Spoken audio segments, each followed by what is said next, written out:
आज आपने मुझे इस सभा में बोलने का मौका दिया, इसके लिए मैं आपकी बहुत बहुत आभारी हूँ। सबसे पहले जो सुरक्षाकर्मी, जो जवान अफसर 13 दिसंबर को संसद की सुरक्षा के लिए शहीद हुए, उनके प्रति मैं श्रद्धांजलि व्यक्त करना चाहती हूँ। महोदय, हजारों साल पुरानी हमारी देश की, धर्म की एक पुरानी परंपरा रही है। ये परंपरा संवाद, चर्चा की रही है। एक गौरवशाली परंपरा है जो दर्शन ग्रंथों में, वेदों में, उपनिषदों में दिखती है। वाद विवाद और संवाद की हमारी पुरानी संस्कृति है। अलग अलग धर्मों में भी, इस्लाम में, सूफियों में, बौद्ध धर्म में, जैन धर्म में, सिख धर्म में भी ये वाद संवाद, ये चर्चा बहस, इसकी संस्कृति रही है। इसी परंपरा से उभरा हमारा स्वतंत्रता संग्राम। हमारा स्वतंत्रता संग्राम विश्व में एक अनोखा संग्राम था, एक अनोखी लड़ाई थी जो अहिंसा और सत्य पर आधारित थी। ये वाद संवाद की जो परंपरा है, इसको इस संग्राम ने आगे कैसे बढ़ाया? क्योंकि ये जो संग्राम था, ये जो लड़ाई थी हमारी आज़ादी के लिए, एक बेहद लोकतांत्रिक लड़ाई थी। इसमें देश के किसान, देश के जवान, देश के मजदूर, देश के अधिवक्ता, देश के बुद्धिजीवी, चाहे किसी भी जाति के हो, चाहे किसी भी धर्म के हों, चाहे किसी भी भाषा को बोलते हों, सब इस स्वतंत्रता संग्राम में शामिल हुए। सब ने हमारे देश की आज़ादी की लड़ाई लड़ी।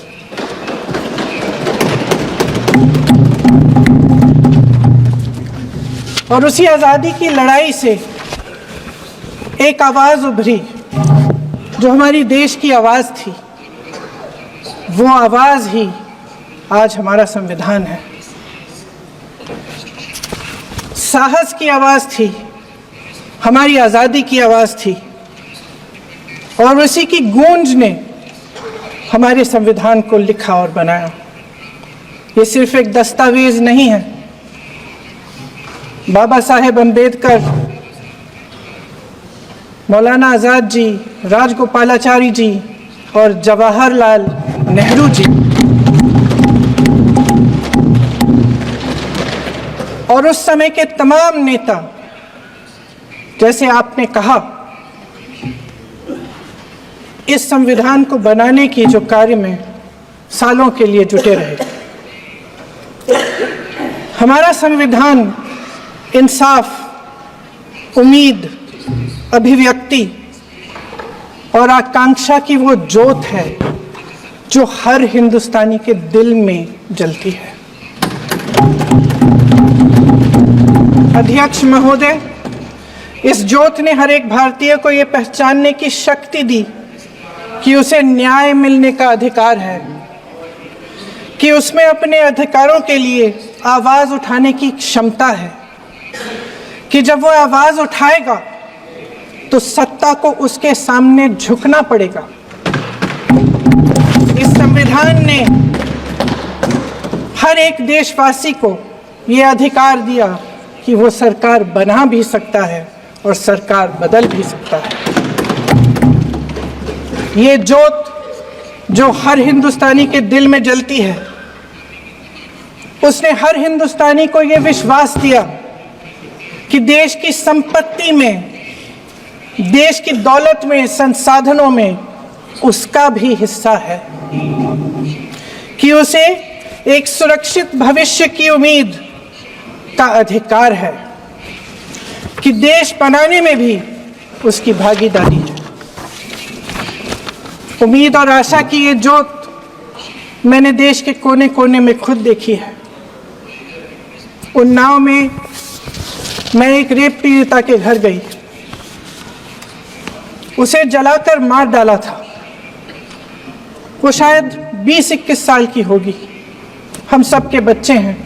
हम सोच सकते हैं कि अगर हमारी बेटी के साथ बार बार बलात्कार हुआ और फिर जब वो अपनी लड़ाई लड़ने के लिए गई तो उसको जलाकर मार डाला गया होता तो हम पर क्या बीतती। मैं उस बच्ची के पिता से मिली। उसके खेत जलाए गए थे, उसके भाइयों को पीटा गया था, उसके पिता को बाहर से घर के बाहर घसीट कर मारा गया था। उस पिता ने मुझे बताया कि बेटी, मुझे न्याय चाहिए।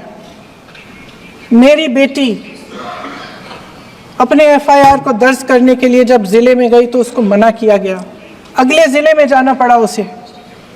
वो रोज सुबह 6 बजे उठकर तैयार होकर अकेली अपने मुकदमे को लड़ने के लिए अगले जिले में ट्रेन से जाती थी। उसके पिता ने मुझे कहा कि मैंने उससे कहा, बेटी अकेले मत जाओ, छोड़ दो ये लड़ाई।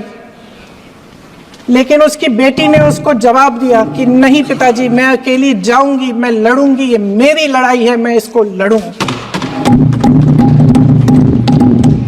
ये लड़ने की क्षमता, ये हिम्मत उस लड़की को और करोड़ों भारत की नारियों को हमारे संविधान ने दी। आगरा में मैं अरुण वाल्मीकि के घर गई। अरुण वाल्मीकि पुलिस स्टेशन में काम करता था, सफाई का काम करता था। आप सोच सकते हैं हमारी तरह उसका भी परिवार था। नई नई शादी हुई थी, 2-3 महीनों का बच्चा था। पुलिस स्टेशन में चोरी हो गई। चोरी का इल्जाम उस पर लगाया गया। उसके पूरे परिवार को उठाकर पुलिस स्टेशन में ले गए। आप हंस रहे हैं, लेकिन ये गंभीर बात है। और क्या गंभीर बात? शर्म करो, शर्म। अरुण वाल्मीकि को पीट पीट के मार डाला, उसकी बीवी को पीटा, उसके पिता के नाखून निकाले, उसके पूरे परिवार को पीटा गया।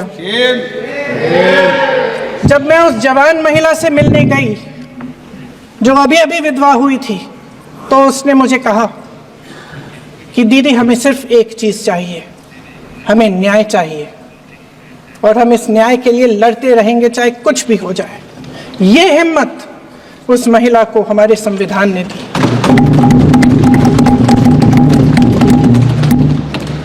संभल के कुछ लोग आए थे हमसे मिलने, जो मृतकों के परिवार के सदस्य थे। उसमें 2 बच्चे थे, अदनान और उजैर।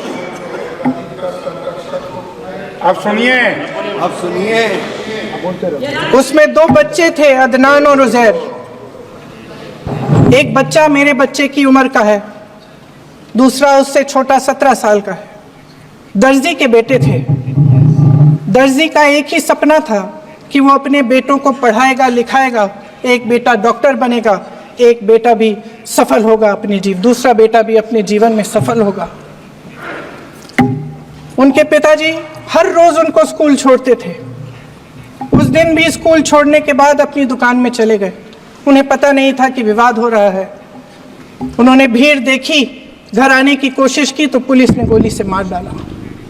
वो 17 साल का बच्चा अदनान मुझसे कहता है, वो 17 साल का बच्चा अदनान मुझसे कहता है कि मैं बड़ा होकर डॉक्टर बन के दिखाऊंगा, मैं अपने पिता का सपना साकार करूंगा। ये सपना, ये आशा उसके दिल में हमारे संविधान ने डाली। अध्यक्ष महोदय, हमारे देश के करोड़ों देशवासियों के संघर्ष में, अपने अधिकारों की पहचान में, इनकी कठिन से कठिन परिस्थितियों से लड़ने की अपार हिम्मत में और देश से न्याय की अपेक्षा में हमारे संविधान की ज्योत जल रही है। मैंने हमारे संविधान की ज्योत को जलते हुए देखा है और इसके साथ साथ ये भी समझा है कि हमारा संविधान एक सुरक्षा कवच है। एक ऐसा सुरक्षा कवच है जो देशवासियों को सुरक्षित रखता है, न्याय का कवच है, एकता का कवच है और अभिव्यक्ति की आज़ादी का कवच है। दुख की बात यह है कि मेरे सत्ता पक्ष के साथी जो बहुत बड़ी बड़ी बातें करते हैं, इन्होंने इन 10 सालों में ये सुरक्षा कवच, सत्ता पक्ष के मेरे साथियों ने ये सुरक्षा कवच तोड़ने का पूरा प्रयास किया है। संविधान में सामाजिक, आर्थिक और राजनीतिक न्याय का वादा है। ये वादा एक सुरक्षा कवच है जिसको तोड़ने का काम शुरू हो चुका है। लैटरल एंट्री और निजीकरण के जरिए ये सरकार आरक्षण को कमजोर करने का काम कर रही है। अगर लोकसभा में ये नतीजे नहीं आए होते तो ये संविधान बदलने का काम भी शुरू कर लेते। सच्चाई ये है अध्यक्ष महोदय कि आज संविधान बार बार इसलिए कह रहे हैं क्योंकि इस चुनाव में इनको पता चल गया कि इस देश की जनता ही इस संविधान को सुरक्षित रखेगी, कि इस चुनाव में हारते हारते जीतने से इन्हें एहसास हुआ कि ये संविधान बदलने की बात इस देश में नहीं चलेगी। आज जनता की मांग है कि जाति जनगणना हो। सत्ता पक्ष के मेरे साथी ने इसका जिक्र किया। ये जिक्र भी आज इसलिए हो रहा है क्योंकि चुनाव में ये नतीजे आए। ये जाति जनगणना इसलिए जरूरी है ताकि हमें पता चले कि किसकी क्या स्थिति है और नीतियां उस हिसाब से बने। इनकी गंभीरता का प्रमाण ये है कि जब चुनाव में पूरे विपक्ष ने जोरदार आवाज उठाई कि ये जाति जनगणना होनी चाहिए, तो इनका जवाब देखिए। इनका जवाब भैंस भाग भैंस चुरा लेंगे, मंगलसूत्र चुरा लेंगे, इनका ये जवाब था। ये गंभीरता है इनकी जाति जनगणना पर।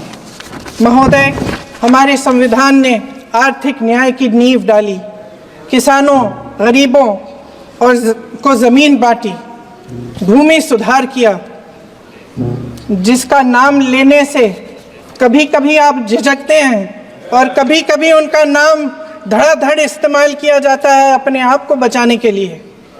उन्होंने HAL, BHEL, SAIL, GAIL, ONGC, NTPC, railways, IIT, IIM, oil refinery, तमाम PSU बनाए। अध्यक्ष महोदय, उनका नाम पुस्तकों से मिटाया जा सकता है, उनका नाम भाषणों से मिटाया जा सकता है, लेकिन जो उनकी भूमिका रही इस देश की आज़ादी के लिए और इस देश के निर्माण के लिए, वो इस देश में से कभी मिटाया नहीं जा सकता। 75 सालों में जनता का भरोसा रहा कि नीतियाँ बनेंगी तो जनता की भलाई के लिए बनेंगी। जल जंगल जमीन का अधिकार मिला आदिवासी भाई बहनों को। इंदिरा जी ने बैंकों का राष्ट्रीयकरण करवाया, खदानों का राष्ट्रीयकरण कराया। कांग्रेस और यूपीए की सरकारों में शिक्षा का, भोजन का अधिकार मिला। 75 सालों में जनता का भरोसा मिला। पहले संसद चलती थी तो जनता की उम्मीद होती थी कि सरकार महंगाई और बेरोजगारी पर चर्चा करेगी, कोई उपाय निकालेगी, कोई रास्ता निकालेगी। लोग मानते थे कि अगर कोई नई आर्थिक नीति बनेगी तो देश की अर्थव्यवस्था को मजबूत बनाने के लिए बनेगी, तो भारतीय बाजार को मजबूत बनाने के लिए बनेगी, उनके भविष्य को मजबूत बनाने के लिए बनेगी। किसान और आदिवासी भाई बहन भरोसा करते थे कि यदि जमीन के कानून में संशोधन होगा तो उन्हीं की भलाई के लिए होगा। आप नारी शक्ति की बात करते हैं।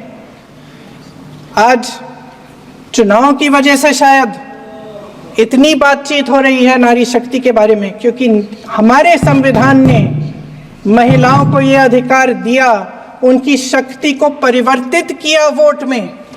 और आज आपको पहचानना पड़ रहा है कि महिलाओं के बिना, कि नारी शक्ति के बिना ये सरकारें नहीं बन सकती हैं। इसीलिए आज आप नारी शक्ति की बातें दोहरा रहे हैं।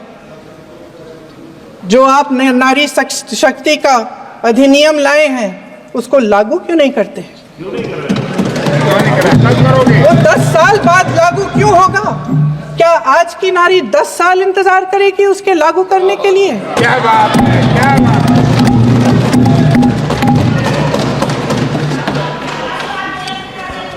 आज संसद में बैठे हुए सत्ता पक्ष के मेरे साथी ज्यादा से ज्यादा अतीत की बातें करते हैं। 1900 किस में क्या हुआ, कब हुआ, नेहरू जी ने क्या किया। अरे वर्तमान की बात करिए, देश को बताइए आप क्या कर रहे हैं, आपकी जिम्मेदारी क्या है? कि सारी जिम्मेदारी जवाहरलाल नेहरू की है। अध्यक्ष महोदय जी, ये सरकार आर्थिक न्याय का सुरक्षा कवच तोड़ रही है। आज संसद में बैठी ये सरकार बेरोजगारी और महंगाई से जूझ रही हमारी जनता को क्या राहत दे रही है? कृषि के कानून भी बड़े बड़े उद्योगपतियों के लिए बन रहे हैं। सही एमएसपी को छोड़िए, डीएपी तक नहीं मिल रहा है।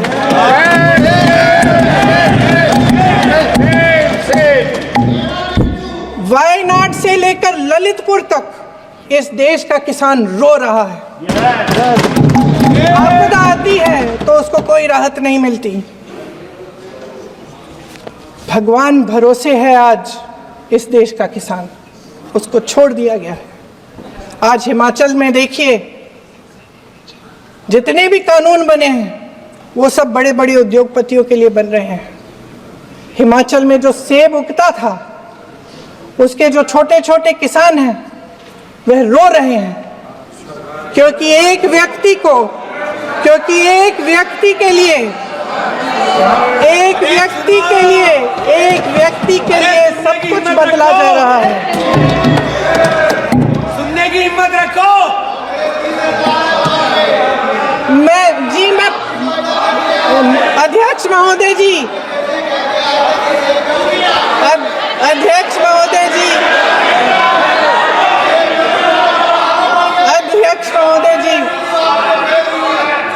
महोदय जी, अडानी जी को सारे कोल्ड स्टोरेज प्रदेश की सरकार ने नहीं दिए। अडानी जी को सारे कोल्ड स्टोरेज आपकी सरकार ने दिए हैं। देश देख रहा है कि एक व्यक्ति को बचाने के लिए 142 करोड़ देश की जनता को नकारा जा रहा है। सारे बिजनेस, सारे संसाधन, सारी दौलत, सारे मौके एक ही व्यक्ति को सौंपे जा रहे हैं। सारे बंदरगाह, एयरपोर्ट्स, सड़कें, रेलवे का काम, कारखाने, खदाने, सरकारी कंपनियां सिर्फ एक व्यक्ति को दी जा रही है।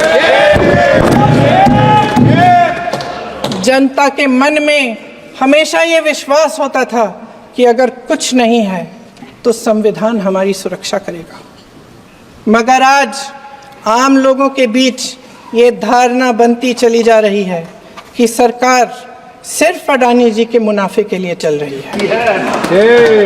देश में बहुत तेजी से गैर बराबरी बढ़ रही है। जो गरीब है वो और गरीब हो रहा है, जो अमीर है वो और अमीर हो रहा है। इस सरकार ने आर्थिक न्याय की भी सुरक्षा कवच तोड़ दिया है। राजनीतिक न्याय की जब बात होती है, मेरे सत्ता पक्ष के साथी आज खड़े हुए और तमाम गिनती करने लग गए कि ऐसा हुआ वैसा हुआ, 1975 में जो हुआ, तो सीख लीजिए ना, आप भी सीख लीजिए। आप भी अपनी गलतियों के लिए माफी मांग लीजिए। आप भी बैलेट पे चुनाव कर लीजिए, आप भी बैलेट पे चुनाव कर लीजिए। दूध का दूध, पानी का पानी हो जाएगा। आप राजनीतिक न्याय की बात करते हैं, सरकारों को पैसों के बल पर गिरा देते हैं।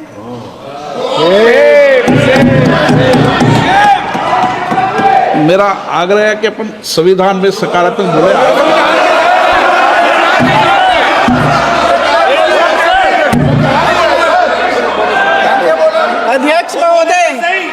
अध्यक्ष महोदय, सत्ता पक्ष के हमारे साथी ने एक उदाहरण दिया उत्तर प्रदेश की सरकार का, तो मैं भी एक उदाहरण दे देती हूँ महाराष्ट्र की सरकार का। मैं भी एक उदाहरण दे देती हूँ हिमाचल की सरकार को तोड़ने की कोशिश किसने की, पैसों के बल पे की, गोवा की सरकार।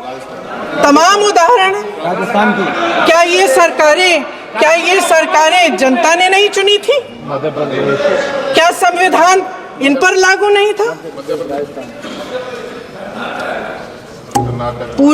पूरी देश की जनता जानती है कि इनका हंसती है, जानती है कि इनके यहाँ तो वॉशिंग मशीन है।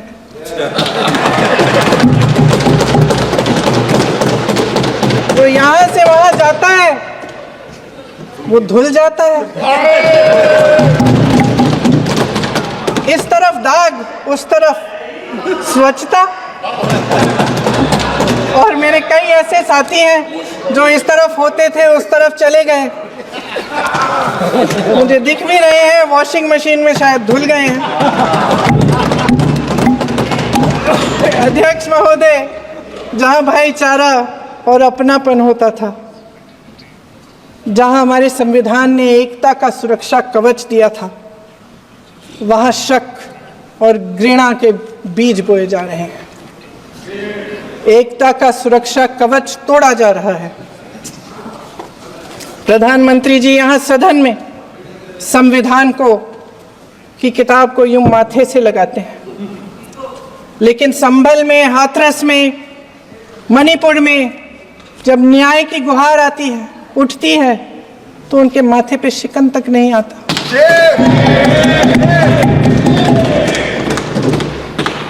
शायद समझ नहीं पाए हैं कि भारत का संविधान संघ का विधान नहीं है।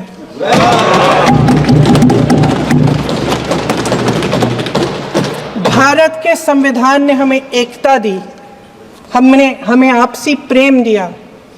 उस मोहब्बत की दुकान जिस पर आपको हंसी आती है, उसके साथ करोड़ों देशवासी चले। करोड़ों देशवासियों के दिल में एक दूसरे के लिए प्रेम है, घृणा नहीं है।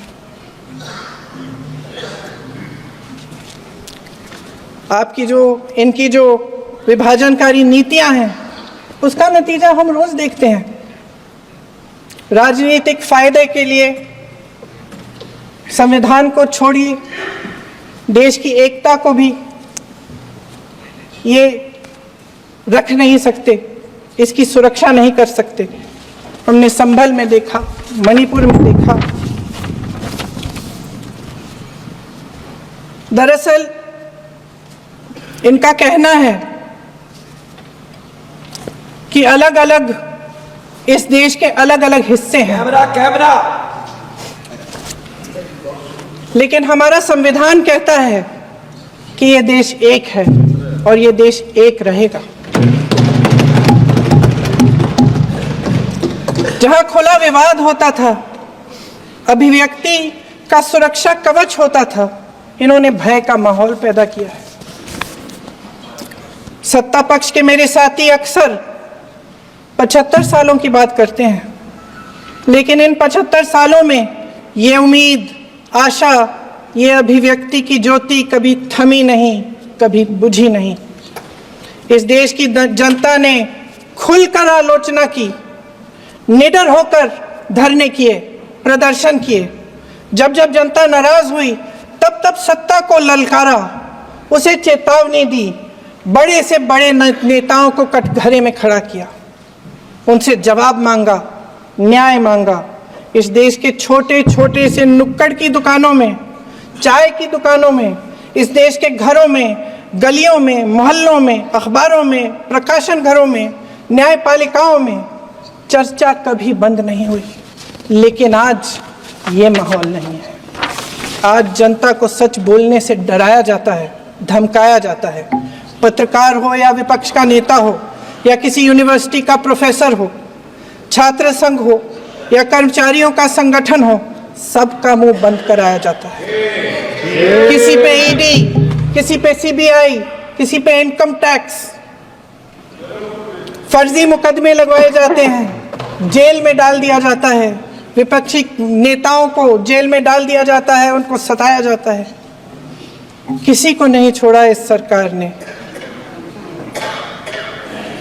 देशद्रोही कह के उत्तर प्रदेश में मुझे याद है कुछ अध्यापिकाएं प्रदर्शन कर रही थी, उन पर मुकदमा डाल दिया देशद्रोही का, उन्हें देशद्रोही कह दिया। इन्होंने देश का पूरा माहौल भय से भर दिया है। इनकी मीडिया की मशीन झूठ फैलाती है, तरह तरह के आरोप लगाती है, और शायद वह भी भय में ही है। महोदय, मैं इस सदन को याद दिलाना चाहती हूं कि ऐसा डर का माहौल देश में अंग्रेजों के राज में था। जब इस तरफ बैठे हुए गांधी की विचारधारा वाले लोग आज़ादी की लड़ाई लड़ रहे थे और उस तरफ वाली विचारधारा वाले लोग भय में रहकर अंग्रेजों के साथ साठगांठ कर रहे थे। लेकिन अध्यक्ष महोदय, भय का भी अपना स्वभाव होता है। भय फैलाने वाले हमेशा भय का खुद शिकार बन जाते हैं। ये प्रकृति का नियम है। आज इनकी भी यही हालत हो गई है। भय फैलाने के इतने आदी हो गए हैं कि खुद भय में रहने वाले हैं। चर्चा से डरते हैं, आलोचना से घबराते हैं। कई दिनों से हम मांग रहे हैं कि चर्चा करिए, लेकिन चर्चा करने की हिम्मत ही नहीं है।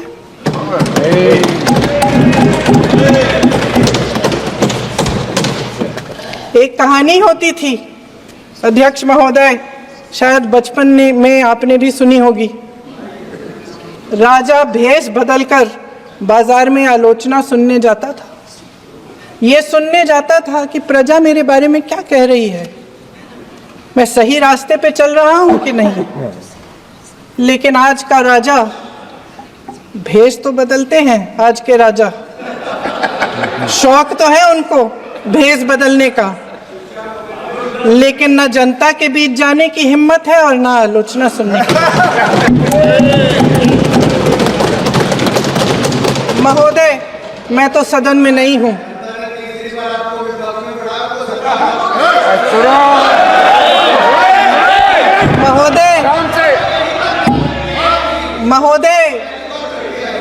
महोदय, जनता में बहुत विवेक है, ये सही है।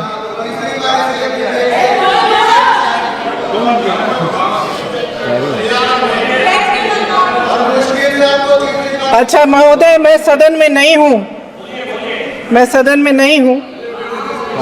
कुछ हाँ ठीक है, मैं सदन में नहीं हूँ, मात्र 15 दिनों से आ रही हूँ। लेकिन मुझे ताज्जुब होता है कि इन 15 दिनों में इतनी बड़े इश्यूज हैं, इतनी बड़ी बातें हैं, प्रधानमंत्री जी मात्र एक दिन के लिए, शायद 10 मिनट के लिए दिखे हैं सब।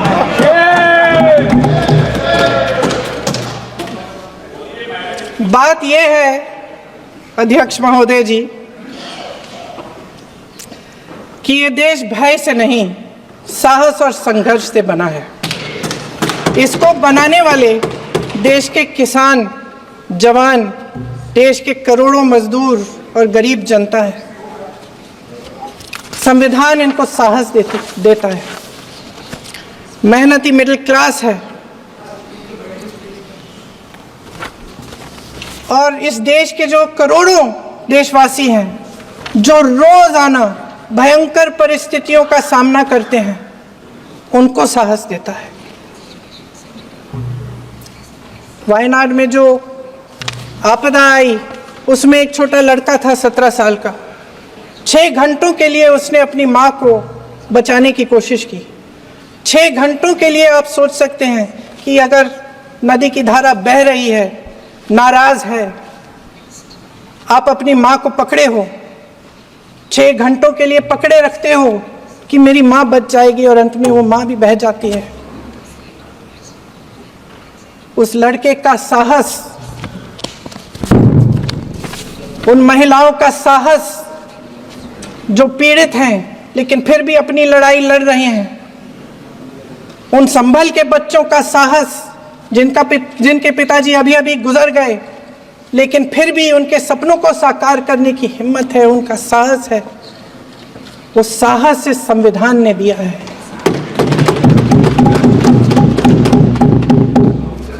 वो आत्मविश्वास इस संविधान ने दिया है। ये देश भय से नहीं चल सकता, ये देश साहस से ही चलेगा।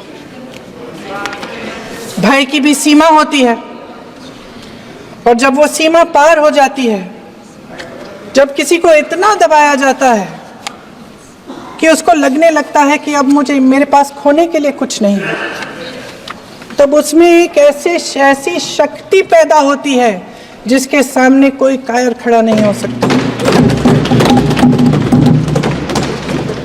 ये देश कायरों के हाथों में ज्यादा देर तक कभी नहीं रहा है।